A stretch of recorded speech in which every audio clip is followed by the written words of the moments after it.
Buenas tardes, señorías. Estamos ante una toma en consideración. ¿Significa esto que nada que se apruebe hoy va a entrar en vigor en unos días ni va a ser de obligado cumplimiento? Significa que se abre un trámite en el que podemos debatir, en el que podemos discutir, en el que podemos enmendar y modificar. Hay muchas cosas de esta proposición de ley que a nosotros no nos gustan. Empiezo por el asunto del empadronamiento. La invisibilidad administrativa no se puede siquiera considerar. La gente tiene que tener un lugar y tiene derecho a ser ayudado cuando lo necesita. Pero entre eso y mezclar la ocupación con la morosidad, con las familias vulnerables y terminar por no hacer nada, no enfrentar nada y no resolver nada, pues me parece que algo podemos hacer si empezamos a hablar de lo que es estrictamente la ocupación ilegal, que sí que existe, por mucho que se niegue. Miren, en Canarias yo conozco edificios ocupados que gestionan mafias organizadas, mafias que les cobran, y les traeré algunos de los papelitos que les hacen firmar, pagan mensualmente por estar ahí. Y todo esto pasa porque los procedimientos se eternizan y porque tenemos que disuadir y tenemos que resolver el problema de la vivienda, que no pasa por negar la existencia de la ocupación, que perjudica a propietarios y a familias y vecinos. Este proyecto de ley puede también empezar a dar voz a las comunidades de vecinos que lo están viviendo y que lo están sufriendo. Insisto, hay muchas cosas que no me gustan, pero de lo que se trata hoy es de iniciar el trámite, de sentarnos, de enmendar, de corregir, de discutir. Ya llegará el momento de votar que no, pero no podemos seguir mirando a otro lado diciendo que la ocupación no existe y no resolviendo nada en un debate ideológico, que es lo que los ciudadanos en este momento no necesitan. Muchas gracias, señora Valido. Tiene la palabra la señora Belarra Orteaga.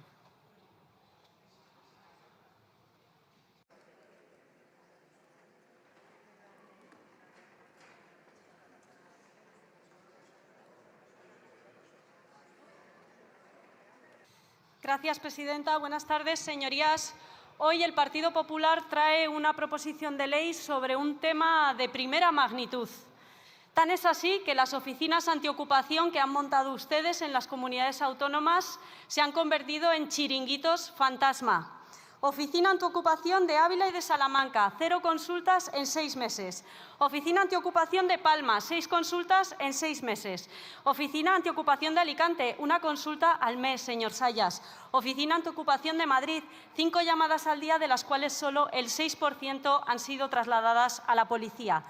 Esto es a lo que se dedica la derecha, a lo importante.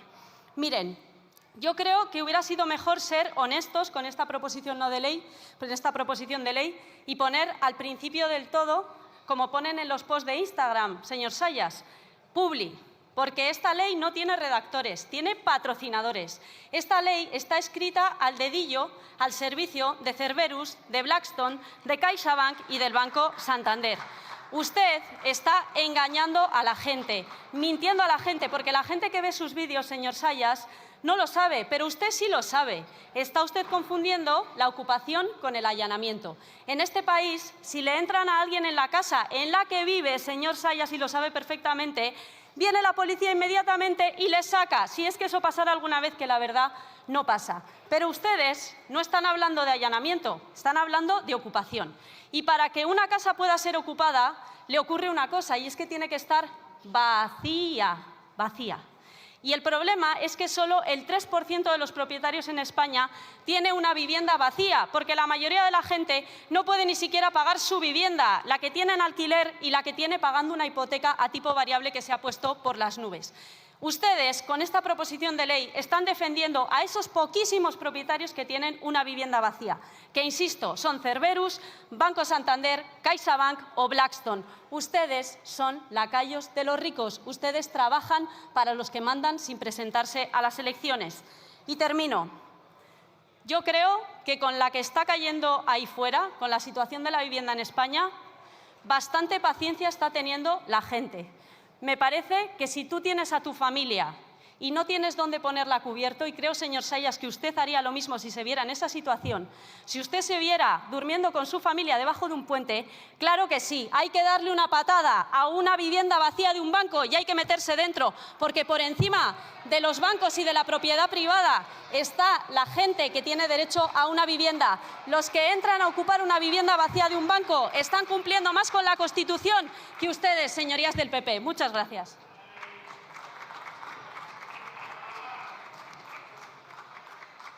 Muchas gracias, señora Vilagra. Por el Grupo Parlamentario Vasco PNV tiene la palabra el señor Legarda Uriarte.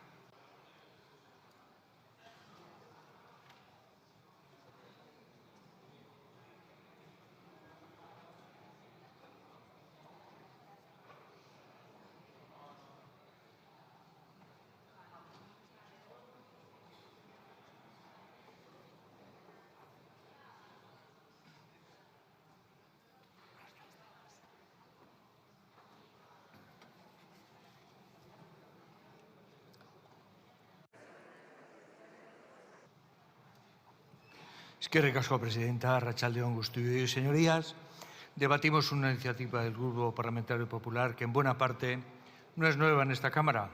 Como conocen, señorías, nuestro Grupo Parlamentario considera que la usurpación de viviendas e inmuebles es un problema grave para los propietarios y poseedores que se ven perturbados de la tenencia y disfrute pacífico de aquellos bienes.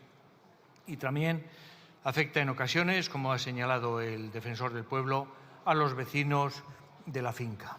Y también que el abordaje, tenemos señalado en esta Cámara que el abordaje de esta problemática no puede hacerse desatendiendo las situaciones de vulnerabilidad que en su caso pudieran concurrir en los ocupantes sin título, ni tampoco con acusaciones disparatadas al Gobierno de gestión criminal, como en ocasiones hemos oído desde esta tribuna, ni tampoco relacionando de manera xenófoba este problema con la inmigración irregular, ni que, aun siendo un problema grave, que no lo negamos, se diga que alcanza a centenares de miles de casos, haciendo creer, además a la ciudadanía de manera maliciosa, que estas ocupaciones se refieren mayoritariamente a domicilios o segundas viviendas, es decir, a moradas de pequeños propietarios o inquilinos. Esto, señorías, literalmente se cuenta con los dedos de la mano y cuando sucede, ya se ha dicho, se denuncia, policialmente se practica un inmediato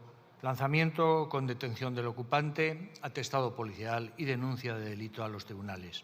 Ni tampoco compartimos que se diga que la Fiscalía o las fuerzas y cuerpos de seguridad están pasivos ante este fenómeno. Simplemente recordar la Instrucción 1/2020 de la Fiscalía General del Estado, dando criterios de actuación para solicitar medidas cautelares en caso de usurpaciones, y, en el mismo sentido, instrucciones policiales del Ministerio de Interior y también, en el caso del País Vasco, del Departamento de Seguridad respecto a la Ertzaintza. En definitiva, señorías, medidas para restituir la posesión inmediata a los legítimos propietarios.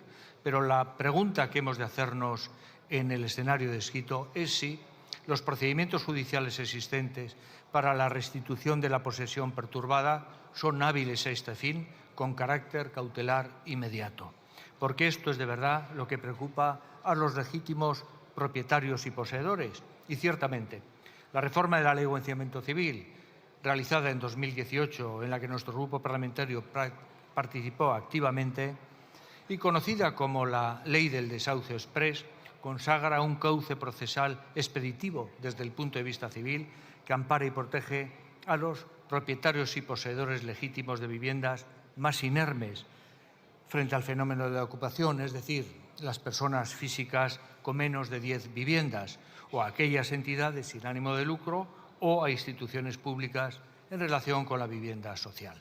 Por ello, seguimos no compartiendo incluir en este cauce procesal exprés para recuperación de viviendas a las personas jurídicas. Estas, normalmente grandes tenedores, ya cuentan con los cauces ordinarios para la recuperación de sus propiedades en la Ley de Enjuiciamiento Civil, sin dejar señalar que, dada su posición económica, normalmente cuentan con suficiente tiempo, dinero y abogados para defender sus intereses, cosa mucho menos frecuente en los pequeños tenedores, que son personas físicas particulares con menos de 10 viviendas. Sin embargo, señorías, valoración distinta a la Ley de Enjuiciamiento Civil, tenemos que hacer respeto a la Ley de Enjuiciamiento Criminal, la que no cuenta con explícito procedimiento cautelar inmediato para la recuperación de los inmuebles usurpados cuando no constituyan morada de su propietario o poseedor legítimo. Y también señalar que los vecinos de un inmueble tampoco cuentan en la ley hipotecaria en la ley de propiedad horizontal, con un procedimiento claro para hacer frente a las usurpaciones que perturben con su comportamiento la convivencia del inmueble. Cuestiones estas que sí se abordan en la iniciativa debatida, aunque con las objeciones que luego señalaremos si tenemos tiempo. Objeciones, sin embargo, que se tornan más radicales respecto a la definición de ocupación ilegal de inmueble a efectos de esta ley y la consiguiente habilitación a las fuerzas y cuerpos de seguridad para la recuperación cautelar de su propietario o poseedor al margen de procedimientos judiciales, sean estos civiles, como los de recuperación posesoria de la finca por impago de rentas, por término del contrato de arrendamiento, por extinción del precario o simplemente por estar ocupada sin el consentimiento del propietario o poseedor. Y también al margen de procedimientos penales, esta recuperación por las fuerzas y cuerpos de seguridad, al margen de procedimientos penales para la recuperación de un inmueble usurpado cuando no sea delito flagrante. Y además también señalando en la iniciativa, cosa con igual carácter orgánico, que el ocupante ilegal de una cosa inmueble no gozará de la protección de morada frente a la actuación de las fuerzas y cuerpos de seguridad a requerimiento del propietario o, en su caso, del poseedor legítimo, obviando, señorías, que estas medidas solo pueden descansar exclusivamente en medidas judiciales cautelares. Señorías, ya señalamos en su momento, en esta misma Cámara y de esta misma tribuna, que el legislador constituido no puede variar el concepto constitucional de morada o domicilio en los términos fijados por el Tribunal Constitucional a efectos de su inviolabilidad, sin resolución judicial o consentimiento de su titular, ni tampoco perturbarse el disfrute del morador, aunque lo sea sin título, a través de la interrupción de suministros o a través del lanzamiento por las mismas fuerzas y cuerpos de seguridad a requerimiento de la comunidad de propietarios cuando se realicen actividades dañosas o prohibidas en esta, si no lo es, mediante resolución judicial que lo autorice. Señorías, consideramos que las atribuciones que se pretenden a las fuerzas y cuerpos de seguridad resultan desproporcionadas. Velar por la convivencia ciudadana y la seguridad pública es obligación inherente a la actuación de los poderes públicos, pero ello no puede extenderse hasta involucrarlas con carácter general en la recuperación de la posesión de inmuebles ocupadas sin título, cuando existen vías legales judiciales expresamente previstas que pueden proveerse con leves modificaciones para restituir cautelarmente la posesión desde el inicio de un proceso. Señorías, y finalizo, presidenta, saben que a nuestro grupo parlamentario lo encontrarán en el camino de encontrar respuestas judiciales eficaces desde el momento inicial del proceso para recuperación inmediata de la propiedad usurpada, sin perjuicio en su caso de la intervención de los servicios sociales cuando el ocupante se encuentre en situación de necesidad. Pero a nuestro grupo parlamentario no lo encontrarán en la atribución a otros poderes públicos distintos del judicial de facultades para la recuperación de la propiedad, salvo en el caso de delito flagrante, ni para recuperación en caso de impago de rentas o expiración del contrato de arrendamiento o de precario, y mucho menos cuando constituyan morada del ocupante sin título. Nada más y muchas gracias.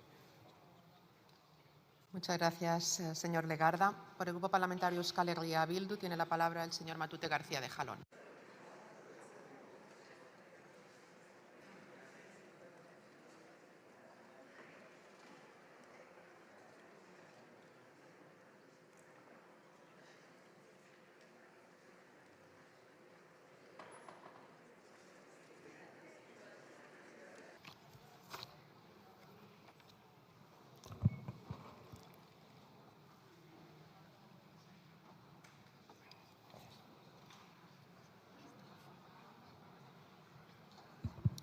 Quiero empezar la intervención llamando la atención sobre una fecha. El 13 de febrero del 2026. 13 de febrero del 2026 es la fecha de publicación de este proyecto de ley.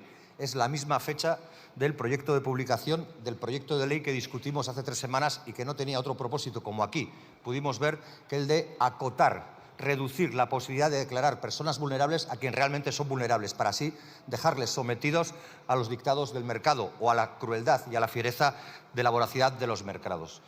Y no es casualidad que se hayan hecho porque tiene una perfecta correlación. Si en esa ley, la que discutimos hace 3 semanas, se nos planteaba, y así se decía, aunque se ocultaba, que quien cobrara, la unidad familiar que cobrara más de 900 euros al mes ya no era considerada vulnerable y que por tanto podía ser desalojada o desahuciada, una vez que hemos conseguido reducir la parte de la población a la que hay que proteger, ahora, con este proyecto de ley metido el mismo día que el anterior proyecto de ley, lo que planteamos es que además se pase a la ofensiva desde el poder público contra las personas vulnerables que aún puedan quedar porque no cobren siquiera ese 1,5 del IPREM que establecían ustedes para su proyecto de ley. Es exactamente la misma lógica. Ya les han hablado de películas. Esta es la segunda parte de lo que vimos. La otra parte y segundas partes nunca fueron buenas, pero nadie se merece que sean tan malas, tan radicalmente malas como las que hoy traen aquí. Porque si en la anterior ocasión yo les hablaba de la aporofobia que destilaba su iniciativa, aquí ya hay sadismo.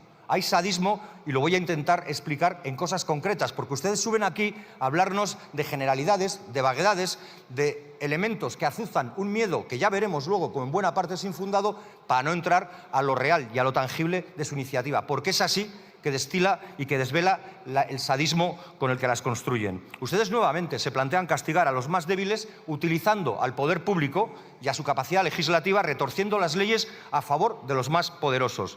¿Cómo lo hacen? Y aquí van los ejemplos claros y extraídos de su iniciativa, de su proposición de ley. Plantean quitar instrumentos y capacidad a las entidades sin ánimo de lucro y a las administraciones públicas o instituciones públicas. ¿En dónde? En los tribunales, negándoles la posibilidad de juicio oral. Pero casualidad, a la vez abren una puerta de atrás para que las personas jurídicas, que hasta ahora no podían hacerlo, sí puedan hacerlo. Es decir, bancos y fondos de inversión sí pueden acceder a la participación y, por tanto, saltarse cualquier criterio de vulnerabilidad que una administración pública pudiera hacer, pero sindicatos, organizaciones no gubernamentales, administraciones públicas o entidades sin ánimo de lucro no pueden hacerlo. Esa es su manera de intervenir, contra el interés general en beneficio del interés particular. Pero plantean más cosas, plantean un endurecimiento de penas, en concreto del artículo 245 del Código Penal. Hasta hoy, el artículo 245 del Código Penal, el que distingue entre el allanamiento de morada y la usurpación, se basa y establece su lectura en 2 puntos, lo que es allanamiento de morada y lo que es delito de usurpación. Ustedes lo que plantean es añadir 5 puntos más, y lo plantean además desde una lógica del endurecimiento de penas, la misma que siguieron con el IPREM hace 3 semanas, ahora la siguen con el endurecimiento de penas. Y tratan, una vez más, de equiparar el allanamiento de morada con el delito de usurpación. El allanamiento de morada a personas físicas o jurídicas con una vivienda en propiedad, que puede ser la primera, la segunda o la tercera, el delito de usurpación, que generalmente se da contra fondos de inversión y bancos porque son viviendas deshabitadas, lo que comúnmente entendemos como viviendas vacías. Pero van más allá. Ustedes plantean que el actual sistema que establece todo un catálogo de multas sea sustituido por penas de carácter privativo de libertad. Es decir, sustituir las multas por la prisión. Quizás esta sea la fórmula de vivienda del Partido Popular. Todos a la cárcel, al más puro estilo berlanguiano.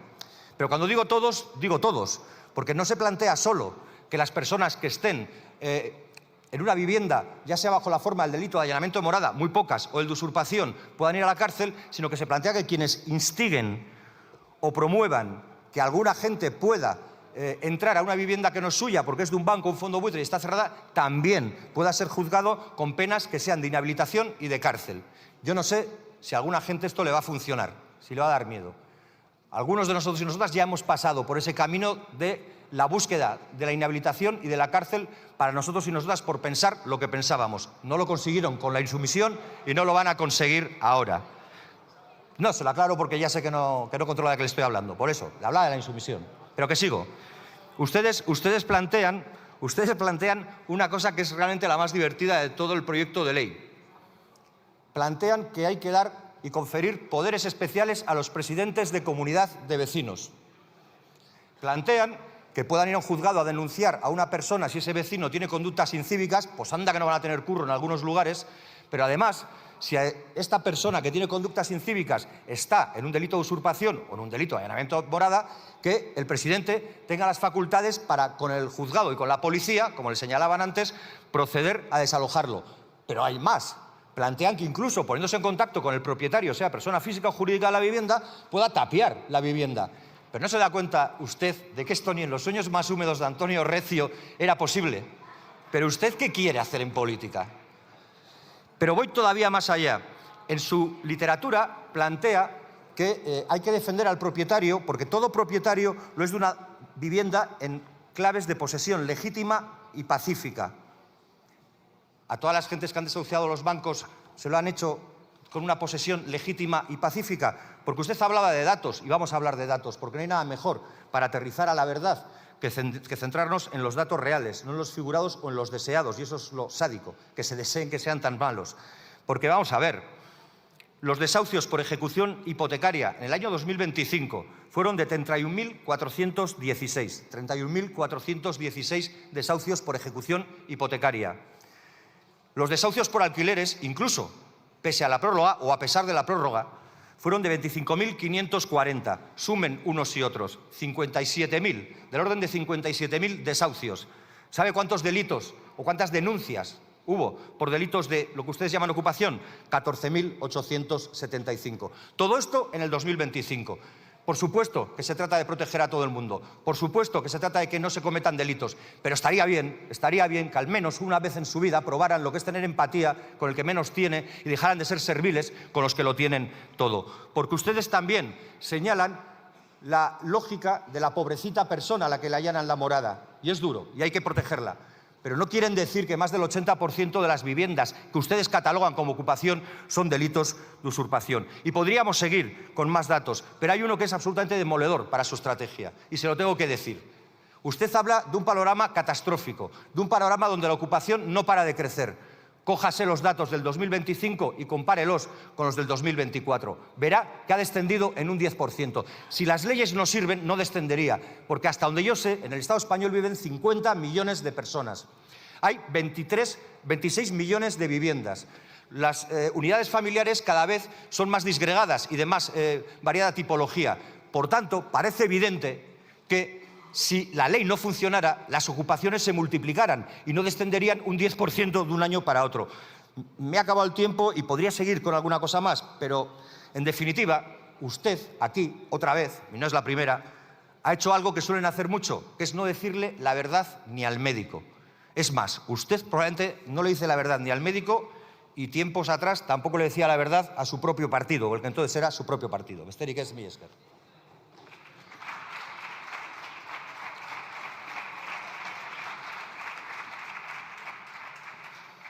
Muchas gracias, señor Matute. Por el Grupo Parlamentari Junts per Catalunya té la paraula la senyora Madrena Zimir.